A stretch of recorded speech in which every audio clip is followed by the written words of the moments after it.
Swaraj news కి స్వాగతం. బులెటిన్ల ముందుగా హెడ్లైన్స్ చూద్దాం. మాల్దీవుల అధ్యక్షుడి భారత వ్యతిరేక వైఖరి, ప్రాణాలు కోల్పోయిన 14 ఏళ్ల బాలుడు.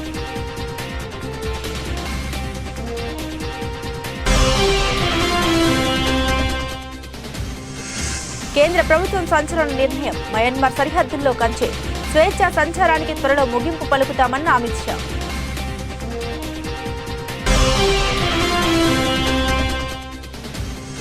ప్రాణ ప్రతిష్ఠ ప్రారంభోత్సవానికి అయోధ్య సిద్ధం, విద్యుత్ కాంతులతో వెలిగిపోతున్న రామాలయం, దేశమంతటా భక్తిభావం, పండుగ వాతావరణం.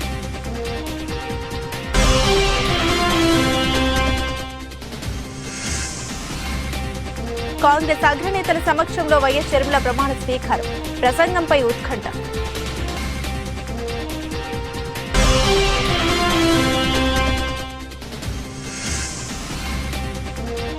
టీడీపీ అభ్యర్థి ప్రకటనపై జనసేనలో ఆలోచన, వరుస సభలతో దూసుకెళ్తున్న బాబు.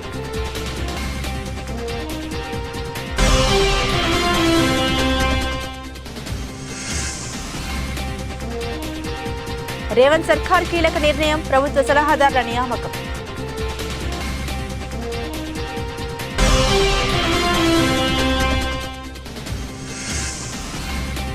ఇంటెలిజెన్స్ ఆఫీసర్ గా యామి గౌతమ్, ఆసక్తికరంగా ఆర్టికల్ 370 టీజర్.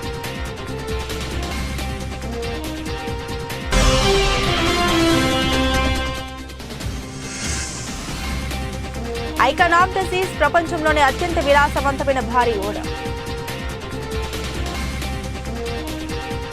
డీటెయిల్స్ చూస్తే మాల్దీవుల అధ్యక్షుడు మహమ్మద్ మైగ్నా భారత వ్యతిరేక వైఖరికి ఓ బాలుడు బలయ్యాడు. భారతదేశం అందించిన ఎయిర్ క్రాఫ్ట్ ను వినియోగించడానికి మైజ్ నిరాకరించడంతో బ్రెయిన్ స్ట్రోక్ తో 14 ఏళ్ల బాలుడు మరణించాడు. గాఫాలి విలింగిలి గ్రామానికి చెందిన ఓ కుర్రాడు బ్రెయిన్ స్ట్రోక్ తో బాధపడుతున్నాడు. అతని పరిస్థితి విషమించడంతో రాజధాని మాలిలోని దవాఖానకు వేగంగా తరలించడానికి ఎయిర్ అంబులెన్స్ కోసం అతని కుటుంబ సభ్యులు అభ్యర్థించారు. కానీ అనుమతి లభించలేదు. దీంతో 16 గంటల తర్వాత మాలికి తీసుకెళ్లినప్పటికీ ప్రయోజనం లేకుండా పోయింది. స్ట్రోక్ వచ్చిన వెంటనే బాలుడిని మాలికి తీసుకురావడానికి ఐలాండ్ ఏవియేషన్ కు ఫోన్ చేశామని బాలుడి తండ్రి తెలిపారు. కానీ తమ కాలుకు సమాధానం అందలేదని, ఉదయం 8:30 అటు నుండి సమాధానం వచ్చిందన్నారు. సాధారణంగా ఇలాంటి కేసులకు ఎయిర్ అంబులెన్స్ ఉండడమే పరిష్కారం అని వెల్లడించారు. కాగా ఇరు దేశాల మధ్య నెలకొన్న వివాదాల నేపథ్యంలో మానవతా దృక్పథంతో హిందుస్థాన్ ఏరోనాటిక్స్ లిమిటెడ్ చెందిన ఎయిర్ క్రాఫ్ట్ ను భారత్ అందించింది. దానిని వినియోగించడానికి అధ్యక్షుడు అనుమతించలేదు.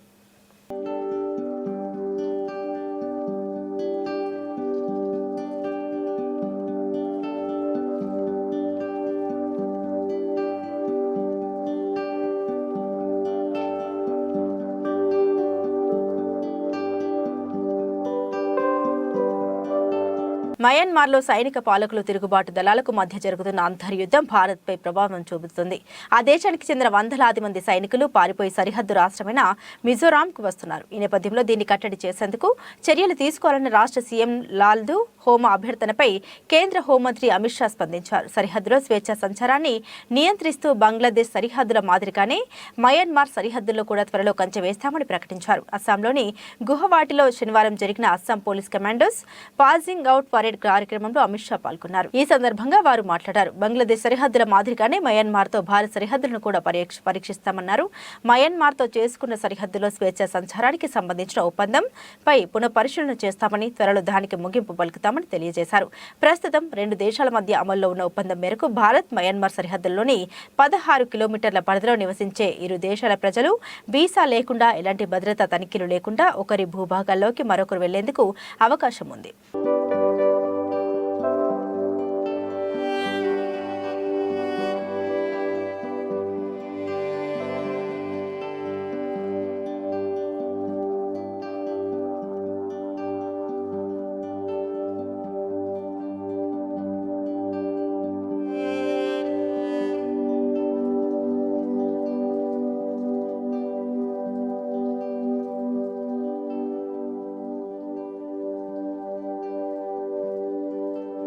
జగదానంద కారకుడి ప్రాణ ప్రతిష్ఠ దగ్గర పడిన వేళ జగమంతా రామమయమైంది. రామనామ స్మరణతో అయోధ్యతో పాటు దేశమంతా భక్తి భావంతో నిండిపోయింది. దేశ విదేశాల నుండి విలువైన అపురూపమైన కానుకలు రామయ్య సేవ కోసం తరలివచ్చాయి. విద్యుత్ కాంతులు, సహజ సుందరమైన పుష్పాలంకరణతో అయోధ్య రామాలయం ప్రారంభోత్సవానికి అందంగా ముస్తాబైంది. శతాబ్దాల పోరాటం విజయవంతమై శ్రీరాముని కోసం కన్న కలలు సాకారమయ్యే ఘడియలు సమీపిస్తూ ఉన్నాయి. ఎప్పుడెప్పుడా శ్రీరాముడిని దర్శించుకుందామనే ఆతృత, భక్తి భావన అందరిలోనూ పెరుగుతుంది. సోమవారం జరిగే బాలరాముడి ప్రాణ ప్రతిష్ఠ సందర్భంగా అయోధ్యలో మాత్రమే కాకుండా దేశ విదేశాల్లో కూడా ఘనంగా ఏర్పాట్లు చేస్తున్నారు. అయోధ్య ఆలయానికి చేసిన పూల అలంకరణలు దైవత్వ భావాన్ని మరింత పెంచుతాయని స్థానికులు చెబుతున్నారు. ఈ అలంకరణతో పాటు సాంప్రదాయం ఉట్టిపడుతూ మిరుమిట్లు గొలిపే విద్యుత్ దీపాల కాంతులు ప్రత్యేక ఆకర్షణగా నిలుస్తున్నాయి. రామాలయంలోని గర్భగుడిలో సంప్రదాయబద్ధమైన దీపాన్ని మాత్రమే వెలిగిస్తున్నట్లు ట్రస్ట్ ప్రతినిధులు తెలిపారు. అయోధ్య అంతా రామమయం అయిపోయిందని భక్తులు ఆనంద తాండవం చేస్తున్నారు.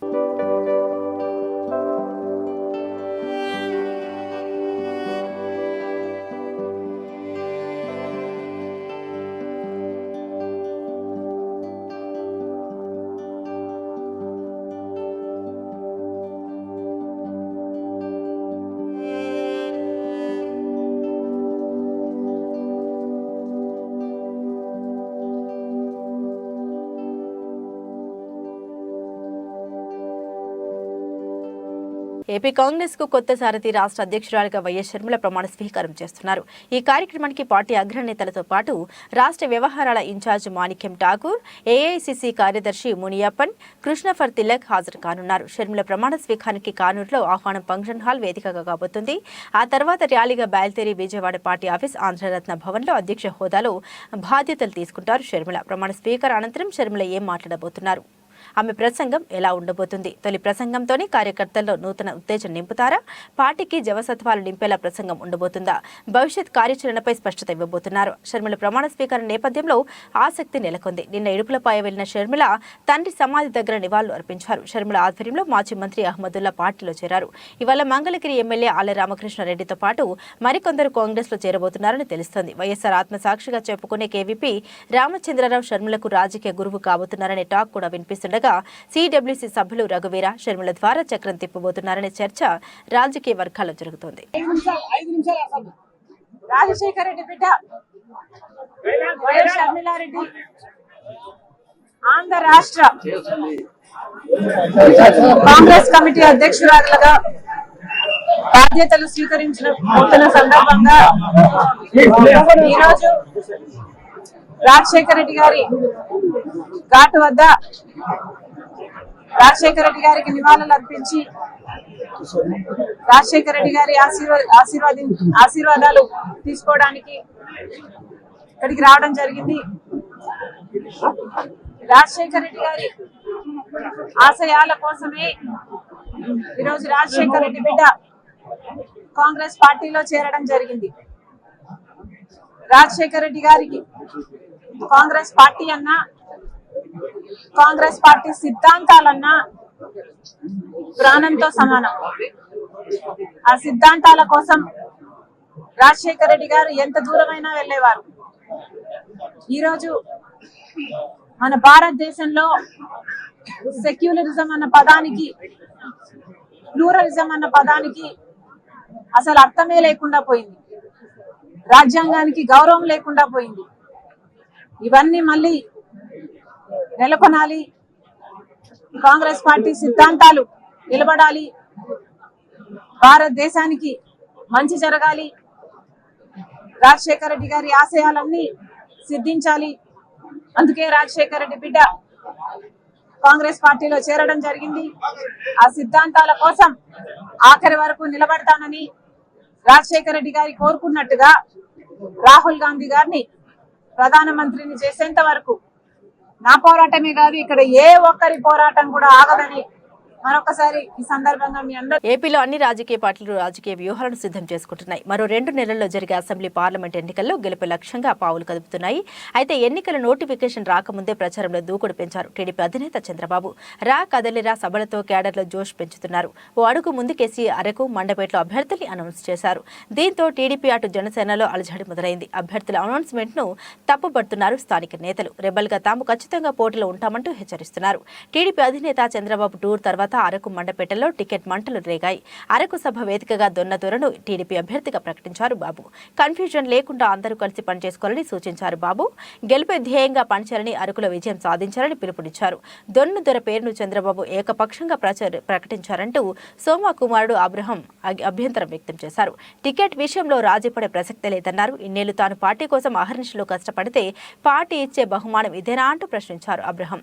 అటు మండపేటలోనూ రాకాదలిరా బహిరంగ సభకు హాజరయ్యారు చంద్రబాబు. తన 43 ఏళ్ల రాజకీయ చరిత్రలో మండపేట లాంటి ప్రశాంతమైన నియోజకవర్గం ఎక్కడా లేదన్నారు. మండపేటలో ప్రశాంతత కొనసాగాలంటే 3 సార్లు గెలిచిన సిట్టింగ్ ఎమ్మెల్యే జోగేశ్వరరావును మళ్లీ గెలిపించాలని కోరారు బాబు. చంద్రబాబు అనౌన్స్మెంట్ తర్వాత జనసేన నేతలు సమావేశమయ్యారు. భవిష్యత్ కార్యాచరణపై అనుచరులతో మండపేట జనసేన నేత లీలాకృష్ణ చర్చలు జరిపారు. పొత్తులో భాగంగా మండపేట టికెట్ ఆశిస్తున్న జనసేన నేత లీలాకృష్ణ చంద్రబాబు పేరుపై అభ్యంతరం వ్యక్తం చేశారు. సీట్లు సర్దుబాటుకు ముందే అభ్యర్థి ప్రకటన ఎలా చేస్తారంటూ ప్రశ్నించారు లీలాకృష్ణ. అటు వైసీపీలోనే కాదు టీడీపీ జనసేనలోనూ సీట్ల సర్దుబాటు వివాదంగా మారింది. ఇలాంటి వివాదాలు మరోసారి తెరపైకి రాకుండా ఇక నుండి సభలకు ముందే నేతలతో చర్చించి నేతల మధ్య సమన్వయం కుదిరాకే అభ్యర్థుల్ని అనౌన్స్ చేశారో లేదో చూడాలి. రేవంత్ రెడ్డి నేతృత్వంలోని తెలంగాణ ప్రభుత్వం కీలక నిర్ణయం తీసుకుంది. 4 సలహాదారులను నియమిస్తూ తెలంగాణ ప్రభుత్వం ఉత్తర్వులు జారీ చేసింది. 4కి కూడా కేబినెట్ హోదా కల్పిస్తూ ఉత్తర్వులు జారీ చేసింది. ముఖ్యమంత్రి రేవంత్ రెడ్డికి ప్రధాన సలహాదారులుగా వేం నరేందర్ రెడ్డిని నియమించారు. SC, ST, OBC, minority welfare కోసం ప్రభుత్వ సలహాదారుగా షబ్బీర్ అలీ, ఢిల్లీలో తెలంగాణ రాష్ట్ర ప్రభుత్వ ప్రత్యేక ప్రతినిధిగా డాక్టర్ మల్లు రవిని నియమించారు. ప్రోటోకాల్ మరియు పబ్లిక్ రిలేషన్స్ ప్రభుత్వ సలహాదారుగా హెచ్ వేణుగోపాలరావును ప్రభుత్వం నియమించింది. ఈ సందర్భంగా సాంస్కృతిక పురావస్తు శాఖ మంత్రి జూపల్లి కృష్ణారావు గారికి శుభాకాంక్షలు తెలిపారు. వేం నరేందర్ రెడ్డి సీఎం రేవంత్ రెడ్డికి అత్యంత సన్నిహితుడు. రేవంత్ రెడ్డికి సంబంధించిన అన్ని వ్యవహారాల్లోనూ ఈయన కీలకంగా వ్యవహరిస్తూ ఉంటారు. ఈ నేపథ్యంలోనే ఆయనకు సలహాదారు పదవి దక్కిందంటున్నాయి పార్టీ వర్గాలు. నిజామాబాద్కి చెందిన మైనార్టీ నేత షబ్బీర్ అలీని కూడా సలహాదారుగా నియమించారు. మొన్నటి అసెంబ్లీ ఎన్నికల్లో కామారెడ్డి నుండి షబ్బీర్ అలీ పోటీ చేయాల్సి ఉన్న రేవంత్ కోసం నిజామాబాద్ అర్బన్ కి మారారు. ఓటమి పాలయ్యారు. ఫలితాల తర్వాత షబ్బీర్ అలీకి ఎమ్మెల్సీ కానీ మరేదైనా పదవి కానీ వస్తుందనే మాట బలంగా వినిపించింది. ఇప్పుడు ఆయన సలహాదారుగా నియమించారు. హర్కర్ వేణుగోపాల్ పార్టీలో కీలక స్థానంలో పనిచేస్తున్నారు. ఏఐసీసీ సభ్యుడిగా, టీపీసీసీ ఉపాధ్యక్షుడిగా ఉన్నారు.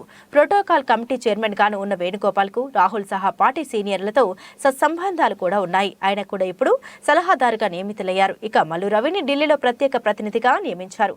గతంలో ఉమ్మడి రాష్ట్రంలో ఢిల్లీ ప్రత్యేక ప్రతినిధిగా మల్లు రవి పనిచేశారు. ఈయన కూడా రేవంత్ టీంలో మెంబర్గా కావడం గమనార్హం.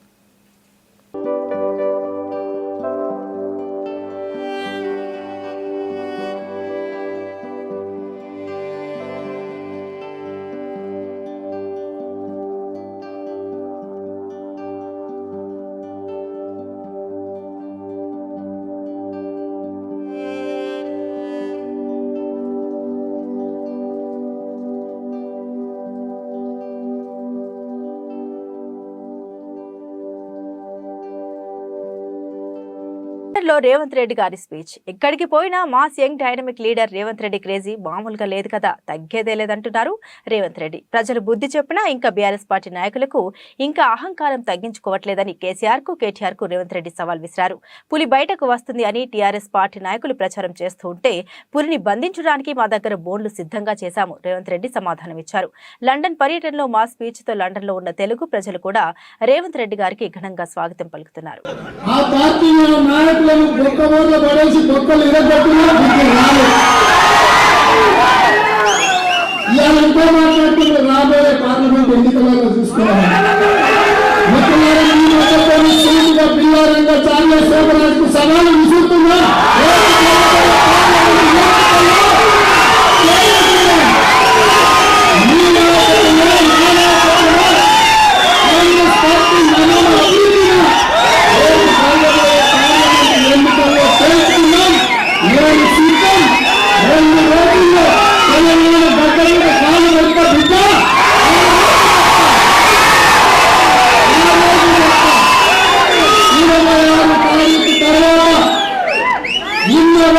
మొదలుపెట్టి తెలంగాణ రాష్ట్రం నలుమూలల సుడిగాలి పర్యటన చేస్తా.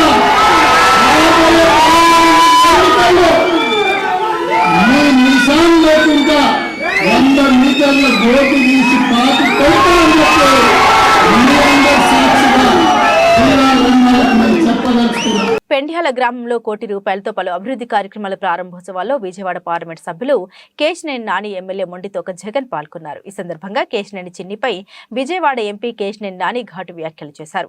కాల్మణి, కేటగాలు, సెక్స్ రాకెట్స్ అక్రమ వ్యాపారాలు చేసేవారు మాట్లాడిన మాటలకి తాను సమాధానం చెప్పాల్సిన అవసరం లేదని, చంద్రబాబు స్థాయిలో తనపై ఎవరైనా విమర్శిస్తే వారికి తగిన సమాధానం చెప్తానంటూ కౌంటర్ ఇచ్చారు. త్వరలో తెలుగుదేశం పార్టీ ఖాళీ అయి వైకాపా అధికారంలోకి వస్తుందని, ఈవీఎం ఓపెన్ చేసిన తర్వాత ఎవరిది గెలుపో తెలుస్తుందన్నారు. నలుగురు కూడా రాలేదు ఆయనతో పాటు. రేపు 70% వైసీపీ ఖాళీ అయిపోతుంది. ఇప్పటికే 4 ఎమ్మెల్యేలు మాతో టచ్లో ఉన్నారని చెప్పి నిన్న కేశినేని నాని గారు కంచిచర్లు వచ్చిన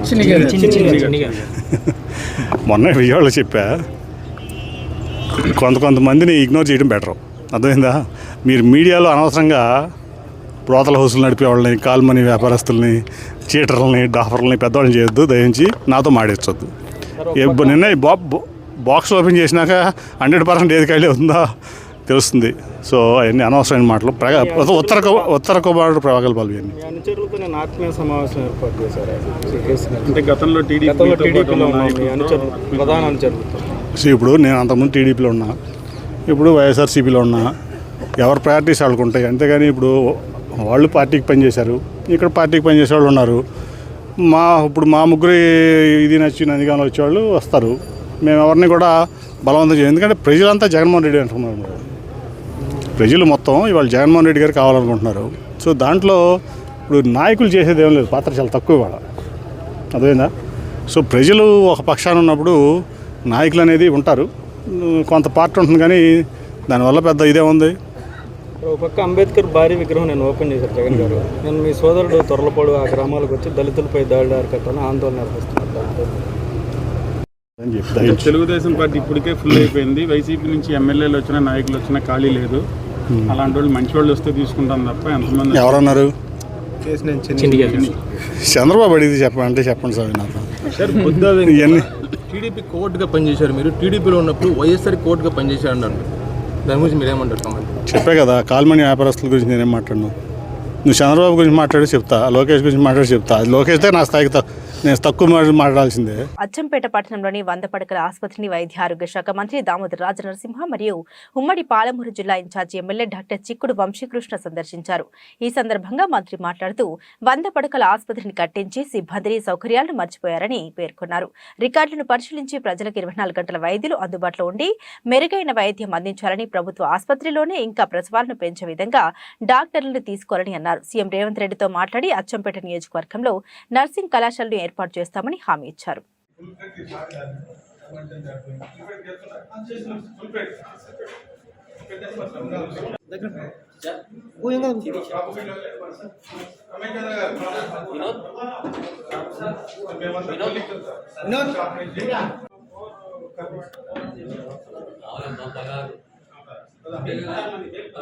కృష్ణా జిల్లా గన్నవరం నియోజకవర్గంలో అంగన్వాడీల సమ్మె పట్ల రాష్ట్ర ప్రభుత్వం మొండి వైఖరి విడనాడి నిరంకుశ ఎస్మా చట్టాన్ని ఉపసంహరించుకోవాలని రాస్తారోకో నిర్వహించారు. గన్నవరం జాతీయ రహదారిపై సిఐటియు కార్మిక ప్రజా సంఘాలు రాస్తారోకో చేయడంతో విజయవాడ నుండి కలకత్తా నుండి విజయవాడ జాతీయ రహదారిపై ఇరువైపులా కిలోమీటర్ మేరకు ట్రాఫిక్ స్తంభించింది. సంఘటనా స్థలానికి చేరుకుని సిఐటియు నాయకుల్ని గన్నవరం పోలీసులు అదుపులోకి తీసుకున్నారు. అనంతరం పోలీసులు ట్రాఫిక్ క్లియర్ చేశారు.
ప్రభుత్వం ఉండి వైఖరి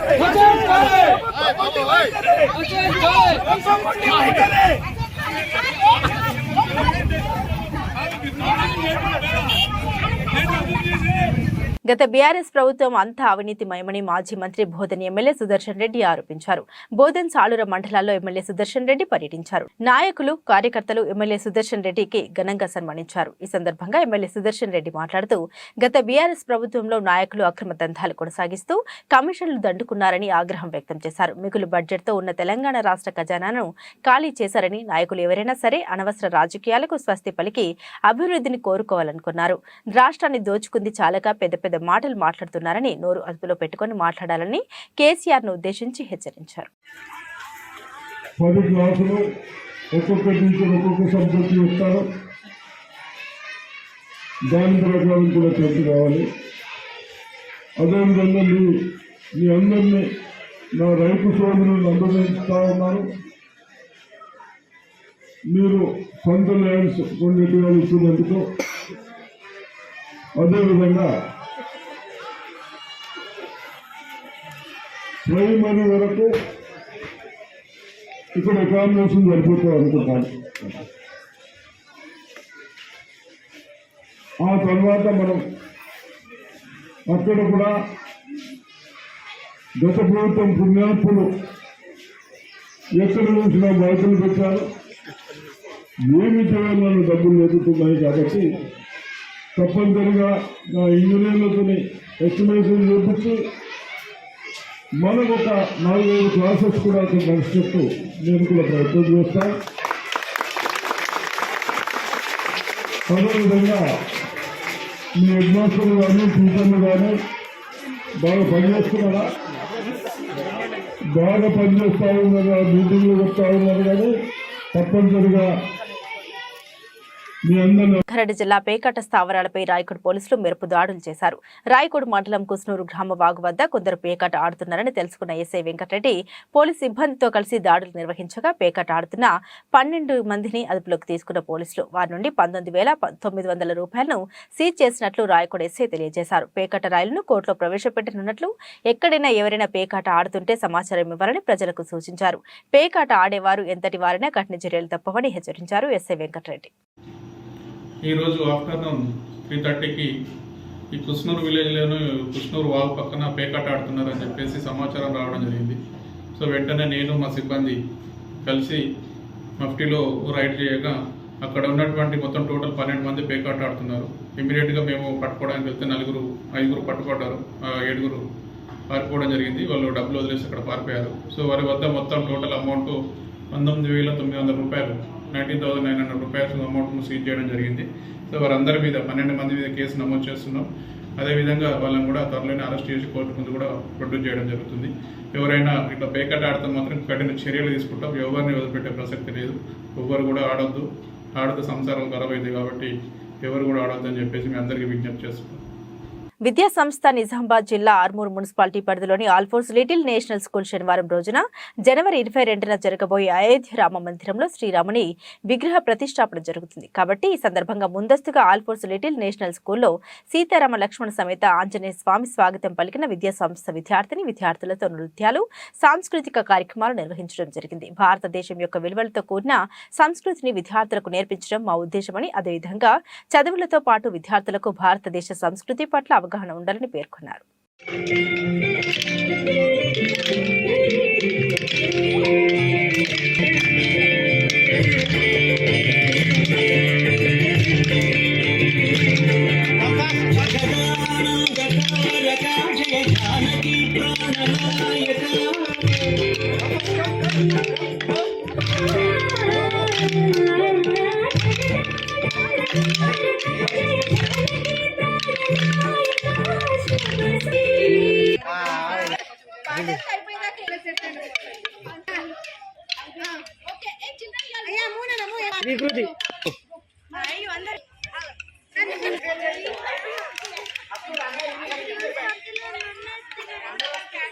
బాలీవుడ్ నటి యామి గౌతమ్ ప్రధాన పాత్రలో నటిస్తున్న తాజా చిత్రం ఆర్టికల్ 370. ఈ సినిమాకు 2 సార్లు జాతీయ అవార్డు గ్రహీత ఆదిత్య సుహాస్ జంబలే దర్శకత్వం వహిస్తుండగా Jio studios AB62 studios banner పై Uri the surgical strike fame Aditya Dhar నిర్మిస్తున్నాడు. ఇప్పటికే ఈ సినిమా నుండి ఫస్ట్ లుక్ విడుదల చేయగా మంచి రెస్పాన్స్ దక్కించుకుంది. ఇదిలా ఉంటే తాజాగా ఈ సినిమా నుంచి మేకర్స్ టీజర్ విడుదల చేశారు. ఇక టీజర్ చూస్తే జమ్మూ కాశ్మీర్ కు ప్రత్యేక ప్రతిపత్తిని కల్పించే ఆర్టికల్ 370ను రద్దు చేసిన అనంతరం కాశ్మీర్లో జరిగిన పరిస్థితుల ఆధారంగా ఈ సినిమా రూపొందుతోంది. ఇక ఈ సినిమాలో Yami Gautam powerful intelligence officer గా కనిపించనుండగా ప్రియమణి కీలక పాత్ర పోషిస్తుంది. జియో స్టూడియోస్ నిర్మిస్తున్న ఈ సినిమాను ఫిబ్రవరి 23న ప్రేక్షకుల ముందుకు తీసుకురానున్నారు.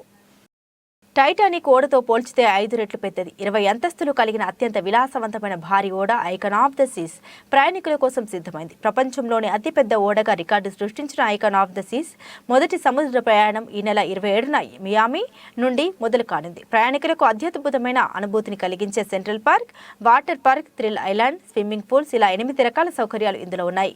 ఐకాన్ ఆఫ్ సీస్ కరీబియన్ దీవుల్లోని ఫోన్స్కు చేరుకోగా అక్కడ అధికారులు కొన్ని తనిఖీలు నిర్వహించారు.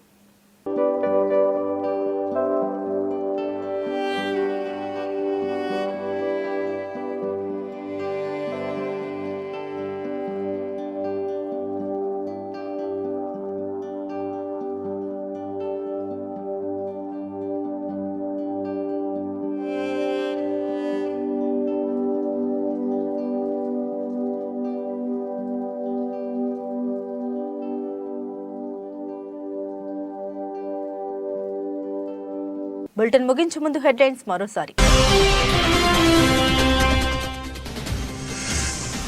మాల్దీవుల అధ్యక్షుడి భారత వ్యతిరేక వైఖరి, ప్రాణాలు కోల్పోయిన 14 ఏళ్ల బాలుడు.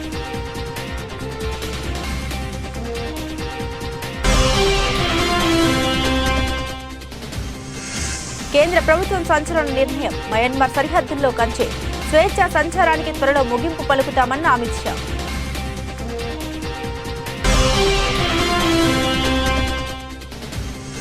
ప్రాణ ప్రతిష్ఠ ప్రారంభోత్సవానికి అయోధ్య సిద్ధం, విద్యుత్ కాంతులతో వెలిగిపోతున్న రామాలయం, దేశమంతటా భక్తిభావం, పండుగ వాతావరణం.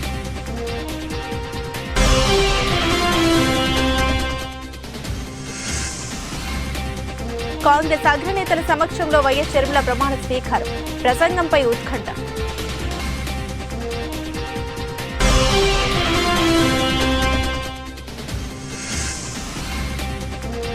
టీడీపీ అభ్యర్థి ప్రకటనపై జనసేనలో ఆలోచన, వరుస సభలతో దూసుకెళ్తున్న బాబు.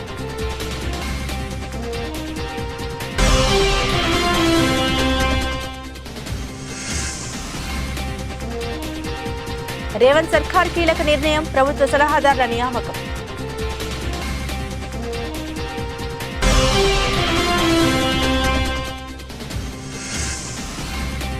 ఇంటెలిజెన్స్ ఆఫీసర్ గా యామి గౌతమ్, ఆసక్తికరంగా ఆర్టికల్ 370 టీజర్.